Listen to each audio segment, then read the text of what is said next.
Hoy, andyan pala kayo. At sa ulo ng ating mga nagbabagang kalokohan, doppelganger, pinatotohanan ni Ate Girl.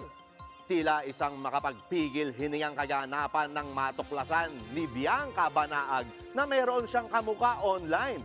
Ano kaya ang naging kaganapan? Alamin natin sa ulat ni Tita Shine.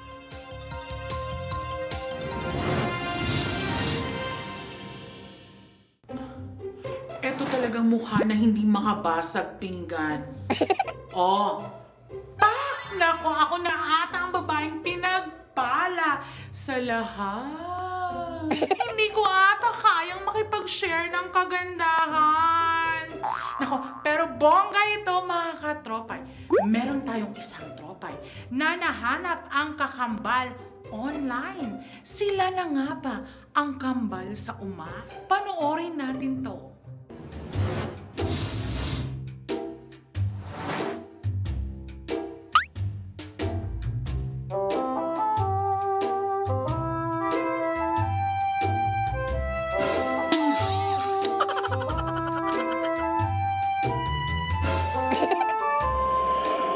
O, di ba? Pwedeng pang docu-drama ang pagkikita nilang dalawa.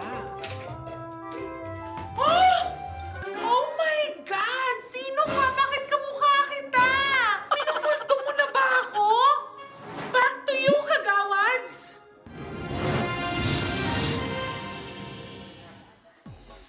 Ayun, akalain mo nagkaroon ng Tita Shine multiverse, no? Yes! Oo. Pero ako, doppelganger ko si Ian Rances eh. Hoy! Hindi pa si Ninong. Anyway, mga katropa, iniimbitahan namin kayo na sumali sa ating kwentuhan dito. Iscan lang ang QR code na makikita sa inyong screen or mag-login sa pi.com.ph/join. At syempre, pwede nyo rin gamitin ang ating hashtag #BarangayPi at syempre @IMPiOfficial. Yan.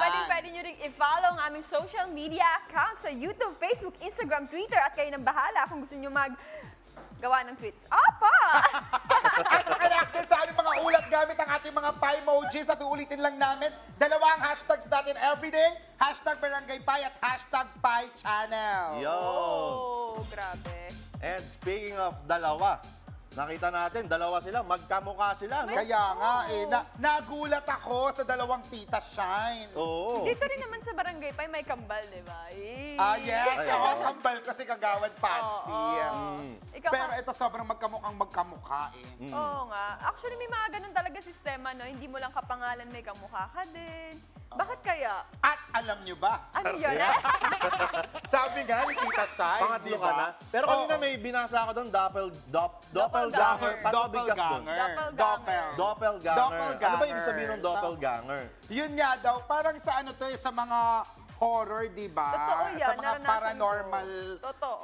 circumstances. Para ayan, ito daw ay espiritu kung saan ginagaya niya ang mukha o wangis ng isang tao. Ayan. Sabi, pag nakita mo daw to, pag may nakita kang kamukha mo, o yung ikaw na ikaw mismo, eh magkakaroon daw ng Trahedya. masamang pangyayari sa buhay mo. Nakakatakot naman itong episode nga, natin. horror Ano ba naman. yun? Bigla tumaas yung balahibo ko. Pero ikaw ba, Kagawad Ina, sino sa tingin mo yung kamukha mo? Kamukha ko? Well, dalawa sila. Dito sa Barangay Pi, syempre si Patsy. Tapos sa Paigalingan, si Samantha. Sa Pi Night Long, si Renee. Ha? Ang tatanong.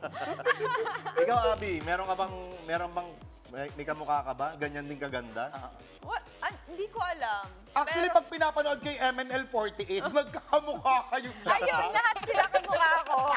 Lahat kami mukhang ano na. Oo, mukha kayong lahat mababait na hindi makabasag Mukha lang. Ha? Di ba? Si Tita Shenya kanina sabi, pinagpala daw siya. Akala ko dating construction worker si Tita Shenya. Hinahanap ko nga yung mga papalitadahan eh. Oy, pero naranasan ko naman doppelganger. Pero hindi ko alam kung Totoo? talaga. Oo. College ako noon. So, nandun ako sa basketball court. Kasi Oo. nagpipi nga kami. Oo, tapos, yung mga kaibigan ko, nakita daw ako tumatawid ng kalsada, pasakay ng jeep. Ayun, pero nung tinawagan ko sila, nasaan na kayo? Kasi nga, sasabay ako ng uwi sa kanila.